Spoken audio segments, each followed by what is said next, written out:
మనము ధ్యానం చేయాలని తీసుకునే వాక్య భాగము కీర్తనలు 46 4 నుంచి 7 వరకు చదువుతాం. 5వ వాక్యం మళ్ళీ ఒకసారి చదువుతాం. దేవుడు ఆ పట్టణంలో ఉన్నాడు, దానికి చలనం లేదు. అరుణోదయమున దేవుడు దానికి సహాయము చేయుచున్నాడు. అరుణోదయమున దేవుడు దానికి సహాయము చేయుచున్నాడు. మనముండే ఇప్పుడు ఈ కాలం ఏం కాలం? ఉదయకాలం, అరుణోదయ కాలం. అంటే ఈ కాలంలో దేవుడు మనకి ఏం చేయుచున్నాడంట? సహాయము చేయుచున్నాడు. అప్పుడే పాట పాడినప్పుడు పాడినాం, ఆది సంబూధుడవు నీవేనయ్యా. ఆది సంబూధుడు అంటే ఈనాడు మనకు దేవుడు, ఆయనని ఆరాధిస్తా ఉన్నాం. ఈనాడు మనకు దేవుడుగా ఉన్నాడు. ఒక 50 ఏండ్లు ముందు వెళితే కొంతమంది పరిశుద్ధులుగా ఆయన దేవుడుగా ఉండి నడిపించినాడు. ఇలా వెనుక వెళితే బైబిల్ గ్రంథంలో దానియేలు, దావీదు, అబ్రహాము, ఈసాకు, యాకోబు, ఇంకా హానోకు, వీళ్ళకు ముందు భూమిని సృష్టించేదికి ముందు ఆయన ఉన్నవాడుగా ఉన్నాడు. ఆ ఆది సంబూధుడైన దేవుడు మనల్ని ఆదరించే దేవుడుగా ఉన్నారు. హల్లెలూయా. అంటే సహాయము చేసే దేవుడుగా ఉన్నాడు. సరే, ఈ అరుణోదయంలో ఆయన సహాయం చేస్తున్నాడు అని చెప్పి ఇక్కడ మనము చదివినాము. ఇక్కడ దేవుడు మనల్ని ఫ్యామిలీగా, కార్నర్ స్టోన్ సంఘంలో ఉండే ప్రతి ఒక్కరిని ఆయన కుటుంబముగా ఆయన దీవించేవారుగా ఉన్నారు. మనమందరూ సంఘముగా ఒకే కుటుంబముగా ఉన్నాము, కానీ వ్యక్తిగతంగా తని కుటుంబముగా కూడా మనం ఉంటాం. సంఘముగానే ఆయన దీవించే దేవుడు, ప్రతి ఒక్క కుటుంబముని ఆయన దీవించే దేవుడుగా ఉన్నారు. ఎప్పుడెప్పుడు ఆయన దీవిస్తాడు?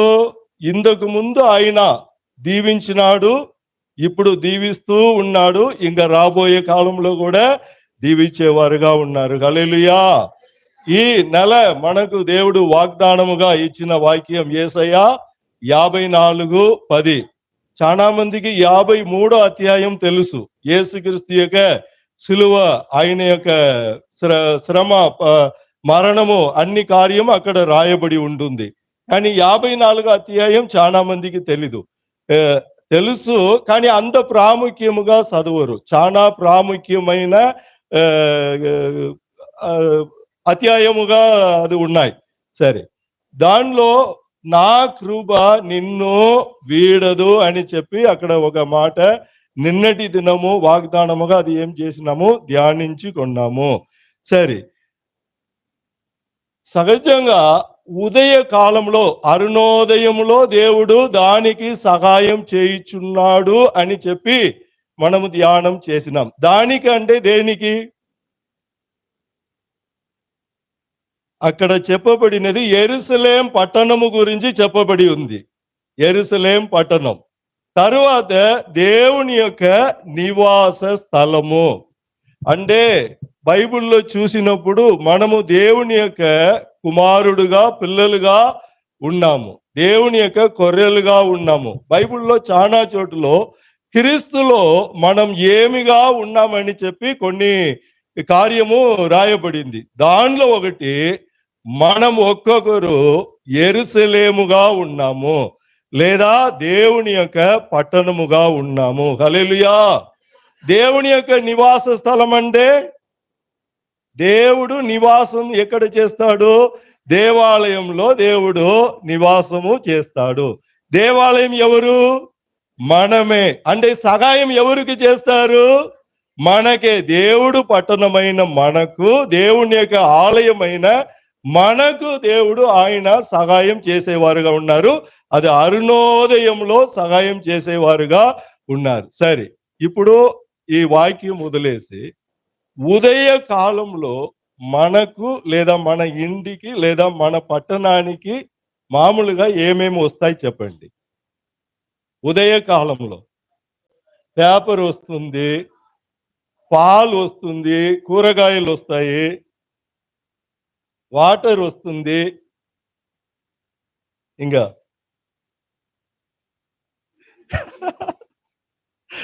చెత్తబండి వస్తుంది. ఇదంతా ఎప్పుడు? ఉదయ కాలంలోనే వస్తుంది. ఇంటికి వచ్చేస్తుంది. ఇది లేకుండా పట్టణానికి ఏమొస్తాయంటే వేలూరు కొన్ని పట్టణంలో చూస్తే ఉదయ కాలంలో బయట నుంచి వచ్చే సరుకులంతా వచ్చేయాల. 8 లోపల జనమంతా వచ్చే లోపల వాళ్ళు ఏం చేయాలా? బయట వచ్చేయాలి. అందే ఆ పట్టణముకి చుట్టుపక్కల ఉండే వాళ్ళకి ఏమేమి అవసరం ఉన్నాయో అదంతా అరుణోదయంలోనే అక్కడ వచ్చేస్తుంది. హల్లెలూయా. అంటే పాలు, వాటరు, పేపరు కొన్ని మనం తెలుసుకోవడానికి, మనం వాడుకోవడానికి. ఇంకొకటి ఉదయకాలంలో పోయి చూస్తే అక్కడ ఏం చేస్తారు? పట్టణముని శుద్ధం చేస్తా ఉంటారు. అది ఒక పక్క జరుగుతూ ఉంటుంది. ఇంకా ఇంటికాడ వస్తే మనం ఇండ్లు అన్ని శుభ్రం చేసి లోపల ఉండేదంతా ఏం చేస్తాము? బయట వేసే ఒక సమయముగా ఉండాయి. ఇది ఇలా ఉదయ కాలంలో మామూలుగా మన ఇంట్లో రోజు చదివేదిగా జరిగేదిగా మనము చూస్తూ ఉంటాం. విలాపు వాక్యం 3వ అధ్యాయం 22, 23. విలాపు వాక్యం పులంబల్ 3వ అధ్యాయం 22, 23 వచనం. యెహోవా కృపగలవాడు, ఆయన వాత్సల్యత ఎడతెగక నిలిచిచున్నది కనుక మనము నిర్మూలము కాకున్న వారము. అనుదినము నూతనముగా ఆయనకు వాత్సల్యత పుట్టుచున్నది. ఇక్కడ దేవుని యొక్క కృప, ఆయన యొక్క వాత్సల్యత అనుదినము ప్రతిదినము నూతనంగా ఉన్నాయి. హల్లెలూయా. అందరికీ తెలుసు ఉదయకాలము దేవుని యొక్క కృప మనకు ఆయన అనుగ్రహించేవారు మాత్రం కాదు, అది నూతనంగా అనుగ్రహించేవారుగా ఉన్నారు. ఇప్పుడు అందరూ చెప్పినారు ఉదయకాలం ఏమేమి వస్తాయని అడిగినప్పుడు పేపర్ వస్తుంది అన్నారు, పాలు వస్తాయి అన్నారు, కూరగాయలు వస్తాయి అన్నారు, ఇంకా వాటర్ వస్తాయి అన్నారు. నిన్నటి పేపర్ ఈ రోజు వస్తుందా? నిన్నటి పాలు ఈ రోజు ఇస్తే ఒప్పుకుంటారా? నిన్నటి కూరగాయలు కూరకు ఇస్తే ఒప్పుకుంటారా? వచ్చేదంతా ఎలా ఉంటుంది? కొత్తదిగా ఫ్రెష్గా ఉంటుంది. అంటే మనము వాడే వస్తువులు అట్లా కొత్తగా మనం ఎదురు చూసినప్పుడు దేవుడు మాత్రం పాతది ఇస్తారా? అర్థమవుతుందా? అంటే ఆయన ఎట్లా ఇస్తారంట? ప్రతిరోజు ఆయన ఏం చేస్తున్నారు? కొత్తవిగా. నిన్న ఉన్న కృప కాదు, ఈ రోజు ఆయన సన్నిధికి వచ్చినప్పుడు కొత్త కృపని మనకు ఇచ్చే దేవుడుగా ఉన్నారు.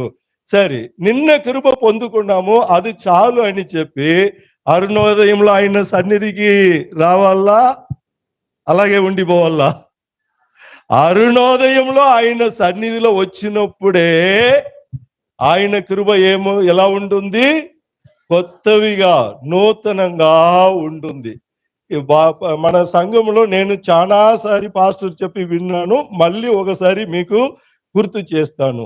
కృప అంటే పాత నిబంధన కాలంలో మనము ఇశ్రాయేల్ జనముకి మన్నా ఆహారముని దేవుడు ఇచ్చినారు. అది ఎప్పుడు ఏ సమయంలో వాళ్ళకి దొరికింది?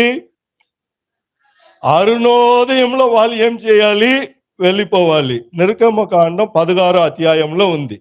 నిర్గమకాండం 16వ అధ్యాయంలో చూసినప్పుడు వాళ్ళు ఇంటిలో ఉండి అది ఏం చేయదు, ఆ మన్నా వాళ్ళకి దొరకదు. మనము బైబిల్లో వాళ్ళు మన్నా అంటే ఇది ఏమి అని పేరు వాళ్ళు పెట్టినారు. కానీ దేవుడు వాళ్ళకి చెప్పినప్పుడు ఉదయ కాలము మీకు తమిళ్లో ఉంది అప్పం ఇస్తున్నాను అని అన్నారు. తెలుగులో రొట్టిని ఉందా చూడండి, ఆహారం. అంటే దేవుడు ఏమి ఇస్తామన్నారు? ఆహారం. తమిళ్లో అప్పం రొట్టి అని ఉంది. కానీ వీళ్ళ అదికి పేరు ఏమన్నారు? మన్నా. ఇది ఏమో తెలీదు, ఇదంటే ఏమి అని చెప్పి వాళ్ళు పేరు చెప్పినారు. సరే, ఈ మన్నా ఆహారం దేవుడు వాళ్ళకి ఎలా ఇచ్చినారంటే అది పైనుంచి పడినప్పుడు ఒక చిన్న శనిగింజలు, కొత్తమరి తెలుసు కదా, శనిగింజలు అనుకోండి. అది ఎలా ఉంటుందంటే డైరెక్ట్ గా పడదు. ఎందుకంటే వాళ్ళు ఉండే స్థలం ఏది? ఎడారి, అరణ్య ప్రదేశం. ఇక్కడ ఎవరో ఒకరు వెన్ను అట్లా చాక్లెటో బిస్కెటో తింటా ఉన్నాడు. కింద పడిపోతే వాళ్ళమ్మ ఒప్పుకుంటుందా ఎత్తి తినేదికి? ఎందుకు? ఇక్కడ ఎంతో మంది నడిచిండారు, దుమ్ము ఉంటుంది, అది వద్దు, కుక్కకు పారేయంటారు. అంటే దేవుడు తన బిడ్డలకి ఇచ్చినప్పుడు ఇసుకల నేను మీకు చల్లేస్తాను, కోడికి చల్లినట్టుగా చల్లుతాను, ఎత్తి తినండి అని చెప్తారా? ఆయన మంచు కట్ట ఉంటాయి చూడండి, దానిలో ఆ గింజల్ని, ఆ మన్నాని అలా పొదించి ఉంచి అది వాళ్ళకి అక్కడ పడే విధంగా చేస్తారు. అది పడినప్పుడు అది కొంచెం కొంచెంగా మంచు కరుగుతూ ఉంటుంది. అప్పుడు గింజలు కనబడుతుంది. ఉదయకాలం అరుణోదయం పోయి లేచిపోయిన వాళ్ళకు కింద ఉండే ఆ మట్టి తగలదు. ఇది గింజలు మాత్రం ఎత్తుకొని వచ్చి వాళ్ళు సేకరించి ఇంటికి ఎత్తుకొని వచ్చి వాళ్ళకి కావాల్సిన చపాతీయో దోశ ఏదో ఒకటి చేయొచ్చు. సరే, కొంచెం లేటుగా నిదానముగా పోతామని అనుకొని పోతే ఆ మంజు బాగా పూర్తిగా కరిగిపోయి ఉంటుంది. అక్కడ వాళ్ళకి ఏది ఉండదు. అంటే దేవుని యొక్క కృప మనకు ప్రతిదినము కొత్తవిగా ఉంటాయంటే ఎప్పుడు ఆయనని వెతకాలి? అరుణోదయంలో వెతకాలి. వెతికినప్పుడు ఆయన ప్రతి దినముకు ఎలా దేవుడు ఆ పట్టణమునికి, ఆయన నివాసం చేసే స్థలమునికి ఆయన సహాయం చేయుచున్నాడు. మనకు ఆ దినముకి ఏమేమి సహాయం కావాలో అదన్నీ దేవుడు చేసేవారుగా ఉన్నారు. హల్లెలూయా. కీర్తన 46:4. చాలు. మన జీవితంలో దేవుడు అందరూ మనం ఎదురు చూసేది ఆశీర్వాదం. ఇక్కడ వచ్చినది, ఈ కూడిక పెట్టినదికి ఒక కారణం ఏమంటే సంఘస్థులు అందరూ దీవెన పొందిన వాళ్ళుగా, దేవుని యొక్క ఆశీర్వాదం పొందిన వాళ్ళుగా ఉండాలని. హల్లెలూయా. ముందు ఉండే స్థితి కంటే మన స్థితి ఇప్పుడు ఎలా ఉంది? బాగా మంచి స్థితిగా ఉంది. దేవుడు అందరినీ ఆశీర్వదించినారు. ఇది చాలదు, ఇంకా ఏం చేయాలి? ఆశీర్వదింపబడిన వాళ్ళుగా ఉండాలి. హల్లెలూయా. బైబిల్లో ముందు కాలంలో, అంటే పాస్టర్ వయసులో, పాస్టర్ని అనుకోవద్దు, అలాంటి కాలంలో మేము నేర్చుకునేది, మేము వినేది అంటే ఎలా? పోదుమెన్గిర మనదోడే కూడియ దేవభక్తి చాలు అనే తెలుగులో అంత మాట. போதுமென்கிற மனதோடே கூடிய தேவபக்தியே மிகுந்த ఆదాయం. ఉన్నది చాలు అనే మనసుతో ఉండే ఏమంట అదే ఆ దేవభక్తియే గొప్ప లాభం అని బైబిల్లో ఉంది. మనకు ఉండేది చాలు అనుకొని మీరు ఎప్పుడు ఒక పూరెల్లో ఉన్నారు, అప్పుడు చాలుని అనుకుంటే మెత్తయిలు వచ్చి ఉంటుందా? కొంతమంది కొన్ని ఎగ్జాంపుల్ చేసినప్పుడు చెప్తారు, పాత కాలంలో మిషనరీ త్యాగముగా సేవ చేసినారు, వాళ్ళు ఎంతో కష్టపడినారు, శ్రమ పడినారు, వాళ్ళు తినేదికి తిండి లేకుండా ఉన్నారు, ఎక్కడ వెళ్ళినా నడిచి వెళ్ళినారు. మీరు ఇప్పుడు అన్ని ఆశీర్వాదంగా ఉండాలి, సౌకర్యంగా ఉండాలని కోరుకుంటారే అంటారు. పాతకాలం మిషనరీ ఎలా జీవించినారు, వాళ్ళు దర్శనం ఏమని వెళ్తే ఇదే రోడ్లు అట్లా పోండి, ఫాదర్ బంగ్లా అని ఒకటి వస్తుంది, ఇంకా అట్లా కొంచెం ముందు పోతే కోరి తోట అని ఒకటి వస్తాయి. వాళ్ళు చాలు అనే మనసు కలిగి ఉండిండే ఈ కాలంలో అట్లా అక్కడ ఒక కాలేజ్ వచ్చి ఉంటుందా, ఒక బైబుల్ కాలేజ్ ఉంటుందా, ఇంత పెద్ద స్థలం అక్కడ ఉంటుందా? ఇంకా అట్లా కుడియాతో రోడ్డుకు పోయి చూడండి, కోట్ల రూపాయలు ఖర్చు పెట్టి అక్కడ ఒక దేవాలయం కట్టినారు. WIS కామ్ ఉంటుంది. మనకంత ఆస్తి ఉందా? నేల ఉందా? మరి ఎందుకు చాలుని అనుకోవాలి? ఈ కూడికి ఎందుకు? మీకు ఉన్నది చాలదు, ఇంకా ఏం చేయాలి? ఆశీర్వదింపబడాలని. 54 యేసయ్య ప్రవక్తన పుస్తకంలో మీరు చదివి చూస్తే, మీ గూడారముని విశాలపరచు అని ఉంది. ఇది ఎవరు చెప్పిన మాట? దేవుడు చెప్పిన మాట. అంటే మన యొక్క నిర్గమకాండం 34:24 ఉంది, నీ సరిహద్దులని నేను విశాలపరుస్తాను, నీ ఎదుట ఉండే శత్రువులని నేను తరుమగొట్టి నీ సరిహద్దులని విశాలపరుస్తాను. హల్లెలూయా. అంటే మనము విశాలపరచేది దేవుడికి విరోధమైన కార్యము కాదు, పాపమైన కార్యము కాదు. సరే, ఇలా దేవుడు మనల్ని గొప్పగా ఆశీర్వదించే దేవుడుగా ఉన్నారు. సరే, ఇలా ఆశీర్వదింపబడాలంటే ఆ పట్టణమునికి దేవుడు ఏం చేస్తారు? సహాయము చేస్తాడు అని మనము చదివినాము. ఆ సహాయం అనే మాటలో ఆశీర్వాదం ఉంటాయి. ఈ 4వ వాక్యములో చదివినప్పుడు ఒక నది కలదు అని ఉంది. అందరూ చెప్పండి, అందరూ. ఒక నది కలదు. ఎవరన్నా మౌనంగా ఉన్నారా? పెదవి ఆడలేదు. ఒక, అందరూ చెప్పాలి. సరే, చెప్పలేదంటే మళ్ళీ ఒకసారి. ఒక నది కలదు. సరే, నది అంటే దేనికి అర్థము? సాధారణంగా అర్థము మామూలుగా నది అంటే మనము ఏం చెప్తాము? పరిశుద్ధ ఆత్మకు జీవనదిని అంటాము కదా. నది అంటే ఎవరు? పరిశుద్ధ ఆత్మ దేవుడు. అంటే ఆయన ఉదయ కాలంలో, అరుణోదయంలో ఆయన మనకు సహాయం చేస్తాడు. సరే, ఒక నది ఉండే, ఆ నది ఉండే ప్రాంతము ఎలా ఉంటుంది? ఆ నది పక్కల ఉండే 2 పక్కల ఉండే చోటు ఎలా ఉన్నాయని చూస్తే, కొంతమంది నది ఉండే ప్రాంతంలో ఉంటాయి. మనకి ఇక్కడ అలాంటి నది లేదు, ఉండే కూడా ఎండిపోయినదిగా ఉన్నాయి. ఆంధ్రాలో కృష్ణ, గోదావరి కొన్ని ఉంటాయి. మా ఊరు పక్క తామిరవర్ణి, తంజావూరులో కావేరి అని నది ఉన్నాయి. అక్కడంతా ఎప్పుడు పండుతూనే ఉంటుంది. బైబిల్లో మొట్టమొదటిగా ఒక నది కలదు అని ఎక్కడ ఉంది? ఆదికాండము 2వ అధ్యాయంలో మనము చదివి చూసినప్పుడు 10వ వాక్యం రండి. ఆదికాండం 2వ అధ్యాయం 10వ వాక్యం. ఆ తోటని తడుపుటకు ఏదోనులో నుండి ఒక నది బయలుదేరి, ఇక్కడ కీర్తనలో మనం ఏం చదువుతున్నాము? ఒక నది. ఏదేం తోటలో ఏం చదువుతున్నాము? ఒక నది బయలుదేరి అక్కడి నుంచి చీలిపోయి 4 శాఖలు అయ్యెను. తర్వాత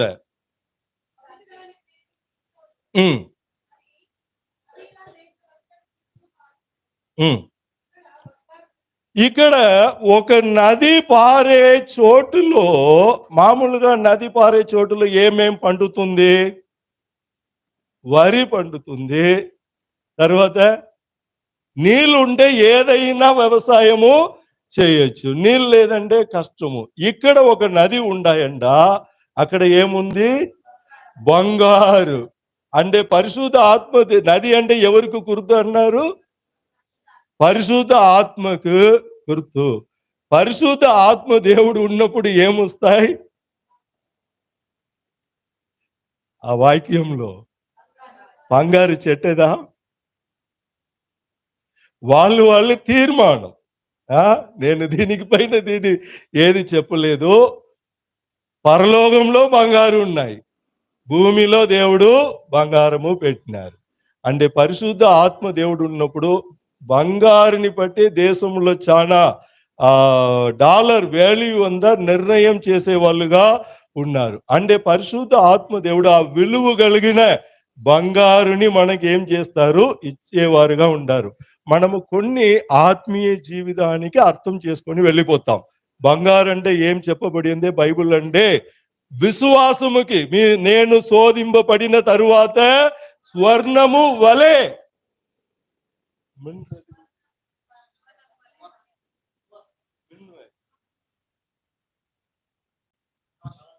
స్వర్ణము వలె ప్రకాశిస్తున్నానని చెప్పి యోబు చెప్తున్నాడు.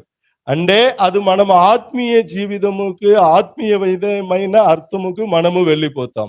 కానీ బైబిల్లో కొన్ని అక్షర ప్రకారంగా తీసుకోవాలి, ఆత్మీయ అర్థముని తీసుకోవాలి, అక్షర ప్రకారమైన అర్థము తీసుకోవాలి. అంటే మీరు అందరూ, మనమందరూ వచ్చినది ఇక్కడ ఆశీర్వాదము కొరకు వచ్చినాం. బంగారు కావాలా వద్దా?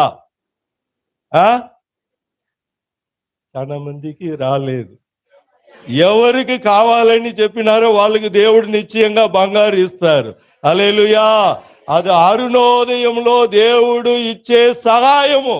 ఒక నది పరిశుద్ధ ఆత్మలో మీరు ఆనందము చేసి ఉన్నప్పుడు మీరు అడిగినా అడగకపోయినా ఆ బంగారు మీకు వచ్చి తీరుతుంది. తర్వాత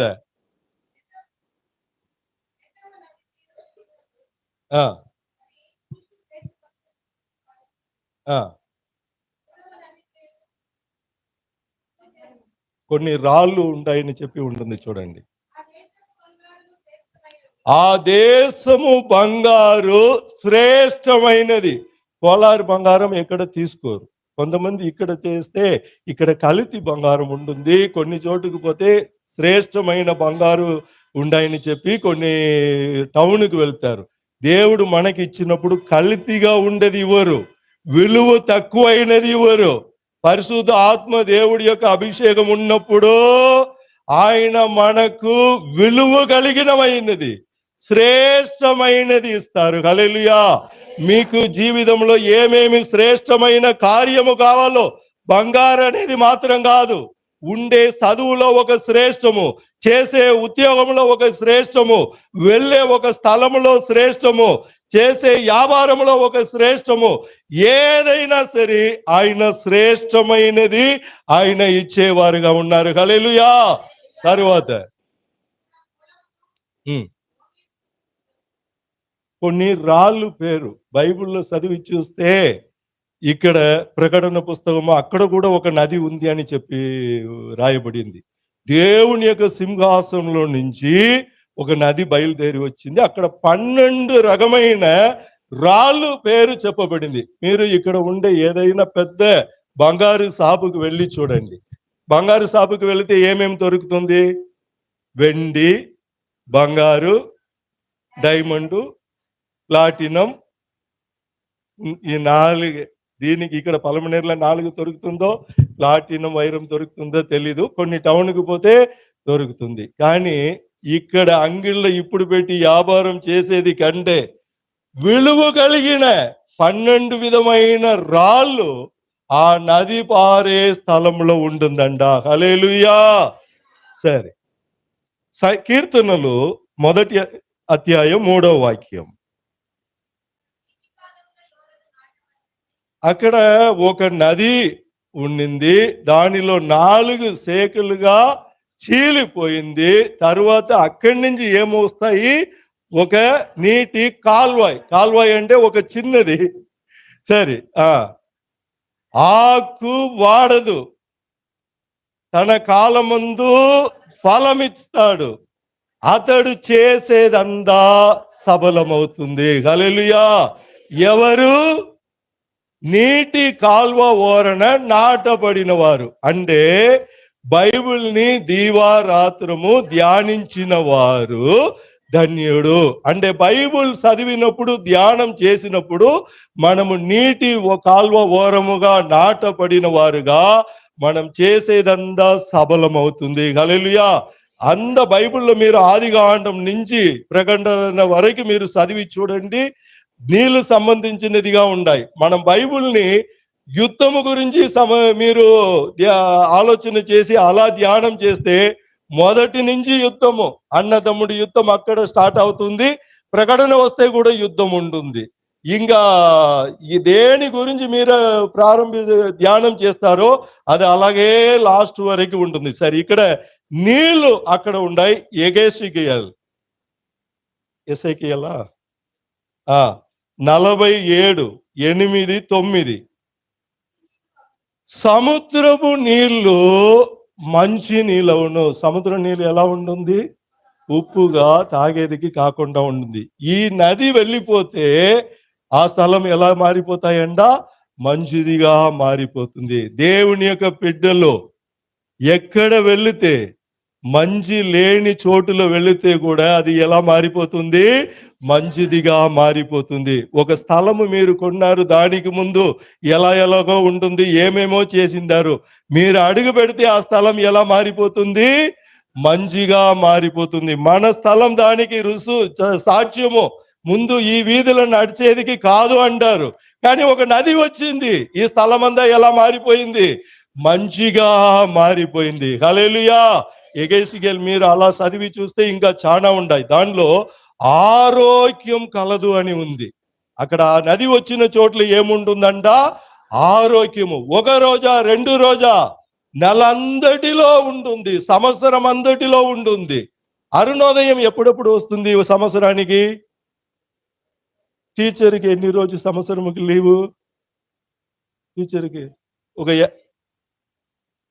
నెలకు ఒక రోజు, సంవత్సరానికి ఒక 50 రోజు అట్లా లీవ్ ఇస్తారు. సూర్యుడికి వర్షాకాలంలో రాకుండా ఉంటుందా? మనకు కనబడదు, కానీ సూర్యుడు ప్రతిరోజు ఉదయము వస్తుంది. అదే విధంగా మనకు కనబడే విధముగా దేవుని యొక్క కృప ఆశీర్వాదం లేకపోతే కూడా ప్రతిరోజు అరుణోదయం ఆయన మనకు సహాయము చేసేవారుగానే ఉన్నారు. ఆఖరి వాక్యంగా కీర్తన 115:14. పేతురు పుస్తకంలో ఒక వాక్యం ఉంది, మీరందరూ ఆశీర్వదించేదికి పిలువబడిన వారు. మనమందరూ దేని కొరకు పిలువబడిన వారమంట? ఎన్నో కార్యము గురించి మీరు దానికి పిలువబడినారు, దీనికి పిలువబడినారు అని ఉంది. కొంతమంది సేవకులు ఒకరికొకరు చూసినప్పుడు అడుగుతారు, మీకు పిలుపు ఉందా? ఏ ధైర్యంలో సేవ చేస్తారంటారు. యేసు పిలుపు నాకున్నది ఒక పాటలో ఉంది కదా. సరే, అంటే అందరికి సేవ చేసేదికి పిలుపు ఉందో లేదో, కానీ ఆశీర్వదింపబడేదికి అందరికి పిలుపు ఉంది అని చెప్పి 1 పేతురు 3వ అధ్యాయంలో ఉంది. కీర్తన 115:14. యెహోవా మిమ్మలను ఉండండి, మిమ్మలను ఫస్ట్ ఇక్కడ వచ్చినారు కదా, మీ ఒక్కొక్కరిని, తర్వాత మీ యొక్క పిల్లలని, అంటే పిల్లలు ఎవరు అవుతారు? కుటుంబం అవుతారు. మిమ్మల్ని, మీ పిల్లలని, నేను ఎట్లో కాలం గడిచిపోయినా నా బిడ్డకి పుట్టియలేదు, ఎట్లా బతుకుతాడో అని చెప్పి కొంతమంది అనుకుంటారు. మిమ్మల్ని, మీ పిల్లలని విరక్తి పొందించును. ఒక కొండని చూసి నువ్వు ఎత్తి సముద్రంలో పడదోయపడు అని చెప్పి తాను చెప్పినట్లు జరుగుతుందని విశ్వాసించిన ఎడల అతని చెప్పినది అలాగే జరుగుతుంది. హల్లెలూయా. దేవునికి ఈ మాట రాయబడింది. దేవుడికి అసాధ్యమైనది ఏది లేదు, అదే విధంగా మనుషునికి అసాధ్యమైనది ఏది లేదని ఆ మాట రాయబడింది. మనం చెప్పినది ఏం చేయాలా? విశ్వాసించాలి. పాస్టర్స్ ఉంటారు, వాళ్ళు ఎక్కడ పోయి వేరే వాళ్ళు ప్రసంగము వినేదికి కాదు. మీరంతా వారం బైబుల్ స్టడీ, ఉపవాస ప్రార్థన, ఏదేదో వచ్చి పాస్టర్ చెప్పే వాక్యం అంతా వింటారు, మీకు ఆశీర్వాదం వస్తాయి. పాస్టర్ అయిన వాళ్ళకి ఏడపోయి ప్రసంగాలు వినేది? కూర్చొని టీ తాగేదికే కొన్నిసారి సమయము లేదు. వాళ్ళకి ఏది దేవుని యొక్క ఆహారం తెలుసా? మీకు వచ్చి ప్రసంగం చేసేదికి ముందే ఆ వాక్యం మొదటిగా ఎవరికే? మాకు. మేము చెప్పే వాక్యముని మొదటిగా మేము నమ్మితే, మేము విశ్వసిస్తే అదే మీకు ఇచ్చే ఆహారం మాకు కూడా వస్తుంది. హల్లెలూయా. ఇప్పుడైనా పక్కన ఉండే వాళ్ళ ముఖం చూస్తారా? యెహోవా నిన్ను, మిమ్మల్ని, మీ పిల్లలను దీవించును. యెహోవా మిమ్మల్ని, మీ పిల్లల్ని దీవించును. యెహోవా మిమ్మల్ని, మీ పిల్లల్ని దీవించును. ఆమేన్.